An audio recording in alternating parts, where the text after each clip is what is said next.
Muito boa noite. Eu queria apresentar a temática de Maria hoje neste encontro de oração e gostava de apresentar uma temática muito simples, que é: deixa-te conduzir pela mão de Maria. Recorrentemente nós falamos da figura de Nossa Senhora, da Virgem Maria, e tudo o que dissemos sobre ela nós já ouvimos, porque são imensas as festas no ano litúrgico a Nossa Senhora. Nós também cultivamos uma devoção particular à Virgem Maria. Nós, os portugueses, por qualquer coisa, recorremos sempre à Mãe, mas fica sempre bem, neste final do mês de maio, começo do mês de junho, recordar a figura indispensável, uma figura que não podemos contornar, é incontornável, absolutamente necessária, absolutamente indispensável. Ao contrário do que muitas denominações cristãs dizem, Maria não é opcional, Maria é de rigor. E vamos perceber porque é que Maria é de rigor na nossa fé. Não podemos viver o Evangelho sem Maria, porque não pode haver uma criança que cresça saudavelmente fora da sua mãe. A orfandade, a falta de uma mãe, não vai conduzir a uma personalidade equilibrada. E nós, na leitura do Evangelho, precisamos desta figura de mãe que nos encaminha e que se situa ao nosso lado. E porque é que ela é a nossa mãe? O primeiro ponto que eu gostava de abordar convosco é a vocação de Maria. É claro que a vocação de Maria, tal como a vemos nos Evangelhos, é de ser a mãe de Deus. A Anunciação é testemunho disso. E demais, Maria é proclamada a Imaculada Conceição, esta festa que nós celebramos, onde proclamamos justamente que Maria foi preparada para esta missão. Quer dizer, que Deus a pensou, Deus a programou para ela ser a mãe do seu filho. O resto-lhe, porém, esta escolha de liberdade, ela é mãe de Deus e será até ao fim. Ela assumiu essa vocação de ser mãe, mas dentro da sua vocação maternal há uma outra vocação que nós sabemos qual é, que é a de ser a nossa mãe. E a de ser a nossa mãe, esta vocação foi-lhe dada na cruz, aos pés da cruz de Jesus, quando Jesus, olhando para ela e para o discípulo que ela amava, disse: mulher, eis o teu filho, e filho, eis a tua mãe. E a partir daquele momento Maria tornou-se definitivamente para nós a nossa mãe. Ora, não podemos perguntar se uma mãe pode deixar de ser mãe. Uma mãe, que mãe é essa que se esquece de ser mãe? Portanto, ela leva muito a sério esta função, esta vocação de ser mãe de Deus e a nossa mãe. Por isso, Maria tem o poder maravilhoso de ser a nossa mãe. E vede que num processo de crescimento natural, a mãe acompanha o desenvolvimento físico dos seus filhos. As diferentes etapas, os primeiros meses, os primeiros anos, depois a adolescência, a juventude, mesmo na idade adulta, a mãe é sempre a mãe. E então Maria, neste processo de acompanhamento filial, Maria tem uma relação particular connosco, porque ela tem o poder de exercer sobre nós a influência da mãe. E então, conduzir-nos pela mão de Maria significa dar-lhe esta primazia de mãe que nós damos às nossas mães. E então, o que é que significa ser nossa mãe espiritual igualmente? Ser nossa mãe espiritual, a meu ver, significa dar-nos a possibilidade de fazer despontar em nós todas as possibilidades que a semente que nós recebemos no dia do nosso batismo, que é a semente da santidade, se poder desenvolver em nós.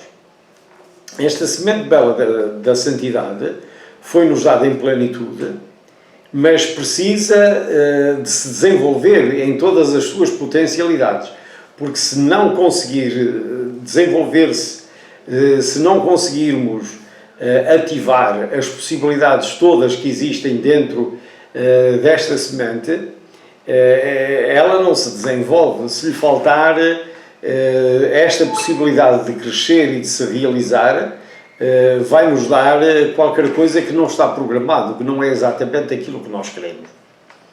Maria tem a possibilidade de fazer desenvolver em nós esta semente da santidade. E ser santo o que é? Ser santo não é sermos uma espécie rara, em vias de extinção, uma coisa que foi programada fora do mundo, mas não, ser santo significa sermos nós mesmos. Naquilo que faz de nós seres únicos, porque na nossa individualidade nós somos pessoas, peças únicas que Deus quis, com uma função e uma vocação particular, porque, como nos dizer São Paulo, Deus escolheu-nos e Deus predestinou-nos e Deus potenciou-nos para nós sermos, aqui na Terra, à nossa maneira, uma outra imagem de Cristo. Ver que a mãe não quer que nós sejamos, desculpai, entre aspas, desculpai a expressão prosaica, mas é assim, macaquinhos de imitação. Não temos que imitar nenhum santo. Nós não temos que imitar São Francisco e querer ser exatamente como ele é. Até se calhar podemos deixar crescer os cabelos e parecermos com Jesus Cristo, deixar crescer a barba. Muitos homens gostam de ter essa aparência. Mas mesmo que fisicamente nós nos assemelhássemos a Jesus Cristo, não podemos ser exatamente na nossa alma, nem a nenhum santo, não podemos ser São Francisco, não podemos ser o Padre Leão, não podemos ser uma pessoa querida que nós queiramos imitar, nem Santo António, nem a Rainha Santa Isabel, não podemos ser os pastorinhos de Fátima, nem sequer a Lúcia, porque cada um de nós é único. E vê que a mãe, ela sabe exatamente, ela sabe respeitar aquilo que existe em nós, que nos diferencia. Vê que até os irmãos gêmeos, as mães conseguem saber a diferença entre um e o outro e elas sabem, em pequenos pormenores, quase sentem quem é a Maria e quem é a Mariana, quem é o José e quem é o João. Elas sabem que nos gêmeos, mesmo sendo para o vulgo pessoas iguais, as mães sabem distinguir. E Maria sabe muito bem conservar a nossa individualidade. A Mãe Premosa gosta de que nós sejamos originais e únicos, e Maria tem este condão de nos ajudar a sermos nós mesmos, na nossa individualidade. É assim que Maria cultiva este relacionamento especial connosco.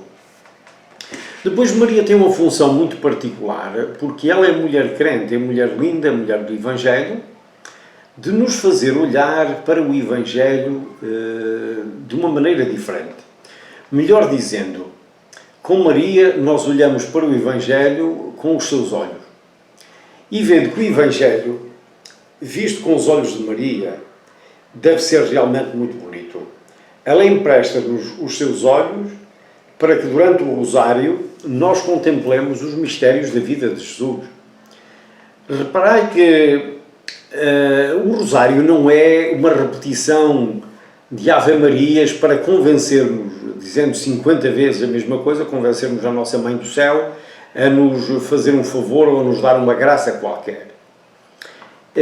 O Rosário é permanecermos durante 10 Ave Marias com os olhos de Maria a contemplar uma cena da vida de Jesus.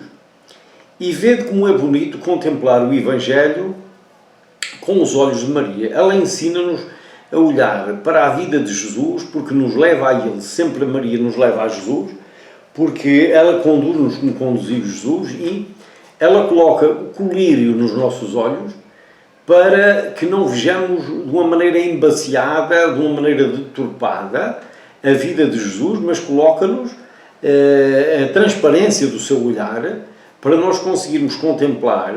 E, portanto, este objeto de contemplação torna-se para nós realmente alguma coisa muito reveladora e muito querida, porque ver o Evangelho com os olhos de Maria é vê-lo com o coração da Mãe também. Vemos com os olhos e também vemos com o coração. E Maria empresta-nos o seu coração e o seu olhar para podermos ver o Evangelho. E é muito bonito sermos tocados por Maria nesta vivência da nossa santidade e na leitura do Evangelho. Um aspecto muito importante, que eu considero também fundamental, é que se repararmos nas aparições que Maria teve, quase sempre, há um teólogo que se chama René Laurentin, que acabou de falecer aqui há 3 anos atrás. Ele escreveu um livro sobre as aparições de Maria. E é muito interessante que em todos os relatos das aparições de Maria, portanto as mais recentes, portanto se quiseres Medjugorje, mas antes disso, quase não há nenhum país onde Maria não tenha dado um sinal da sua presença. É curioso. Reparai que dos relatos das aparições mais belos, se nós virmos, na Rússia, há uma aparição belíssima a um senhor que se chamava Joseph Metaleia. Perdão, o apelido talvez não é exatamente assim, porque o russo é difícil de pronunciar. Este rapaz de 20 e tal anos foi colocado na prisão e foi mandado para a Sibéria por ser um ativista político, como é costume nesses regimes. Os ativistas políticos são condenados, muitos deles, a morrer como uma pescada congelados no gelo da Sibéria. E este rapaz era crente e orou a Maria. Ele tinha uma devoção particular por Maria. Maria fez-lhe uma graça de um dia, quando ele estava no mais completo desespero, sofrendo o frio do inverno com muitos graus negativos, na cela fria da prisão quase a desvanecer-se, sentiu um calor inundar-lhe o corpo e uma voz suave e uma figura luminosa que lhe falava: José, eu ouvi o teu pedido e eu vim te socorrer. E com uma voz absolutamente suave, Maria falou-lhe, Maria o consolou. Reparei em Guadalupe, já no século XVI, ainda no tempo dos colonos, dos espanhóis, quando Nossa Senhora apareceu àquele rapazinho índio, que nem era cristão, Nossa Senhora apareceu-lhe e desenhou no seu manto a sua imagem. E ele foi-se mostrar ao bispo. O que ele contava ao bispo era com uma senhora muito bonita, com uma voz muito suave. E assim sucessivamente em Lourdes. Vede no Japão igualmente, Nossa Senhora apareceu antes daquele terrível terremoto, daquela grande calamidade. Maria apresenta-se sempre como uma pessoa absolutamente doce e humilde. A voz de Maria é uma voz doce. Maria nunca fala de uma maneira altaneira, nunca se apresenta de uma maneira arrogante e não usa as ameaças. Reparai que uma das características é que Maria nunca nos ameaça nem nos transmite a ideia de castigos, de calamidades, de uma maneira clamorosa. Maria cuida tão bem da sua linguagem, ela aparece-nos de uma maneira tão delicada, tão suave, que imediatamente as pessoas são tomadas pela sua doçura. É esta suavidade e humildade de Maria que derrota o demónio. Sabeis que nos processos de libertação, a palavra, digamos, mais intensa, a palavra mais libertadora é a oração a Maria. É a Ave Maria ou uma oração mariana. Ou a Augusta Rainha dos Céus, ou a Ave Maria, ou qualquer oração mariana que nós fazemos a Nossa Senhora, porque Nossa Senhora tem este poder de, pela humildade, derrotar aquele que pela soberba se revoltou contra Deus. Outro aspecto muito belo, da maneira como Maria nos toma pela mão e nos conduz, Maria conduz-nos sempre a Jesus. Maria coloca sempre Jesus no centro da cena. Ela usa todos os meios para nos conduzir ao seu Filho. Ela conduz-nos a Deus, conduz-nos a Jesus, pelas mãos da doçura, da humildade e da misericórdia. Maria tem este condão, esta beleza, de pegar na nossa vida, de pegar na nossa mão e de nos conduzir com doçura para o Senhor. Maria não procura nada para ela, como que ela se dá totalmente a nós. Esta maneira de ser mãe, esta maneira de conduzir a sua maternidade, leva-nos também a uma atitude de grande confiança nela. Ela suscita a mais completa confiança da nossa parte. Reparei que quando uma criança na escola ou na creche faz uma asneira qualquer, ou, as pessoas chamam habitualmente a mãe, telefonam para casa, chamam os pais, muitas vezes vem a mãe. E o que é que acontece?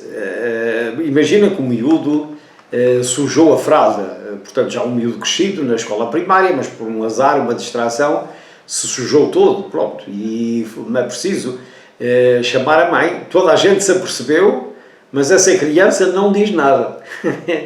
Aconteceu-me outro dia na igreja, no sábado passado, exatamente como uma criança. Portanto, eu perguntei-lhe, precisas de ajuda?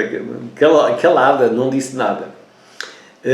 Queres que eu faça alguma coisa, que chame alguém? Claro, estávamos todos a ver que havia líquido no chão. Ela não disse nada, mas quando chegou a mãe, ela foi logo dizer tudo. Mãezinha, isto e mais aquilo e mais aquilo outro. Porquê? Porque sabe que a mãe aceita incondicionalmente aquilo que os filhos dizem. A mãe não está à espera que tu ocultes nada, e tu também não tens nada a ocultar, porque sabes que diante da tua mãe podes ser autenticamente aquilo que tu és. É aquela pessoa que te aceita incondicionalmente, que te aceita porque não põe nenhuma condição ao seu estatuto de mãe para se relacionar contigo. Tu podes ser o que tu és, dizer tudo o que tu pensas, manifestar-te na tua intimidade, em tudo. Podes aparecer completamente nu diante da tua mãe, porque a tua mãe te aceita, tu criança, ela sabe o que é que tu precisas e o que é que tu és, não precisas de te disfarçar com nada. E assim, conduzir-nos, deixar-nos conduzir pela mão de Maria, significa crescer nesta confiança linda, nesta confiança bela que nos leva ao coração de Deus, pelo lado da ternura, pelo lado da humildade, pelo lado da clarividência do seu olhar. Maria, Mãe Pura, ao nos ajudar a ler o Evangelho, coloca-nos também no coração de Deus, que é o coração maternal, é sempre o lado mais belo, que é o lado do afeto e o lado do amor. Maria não nos conduz pelos caminhos do rigor,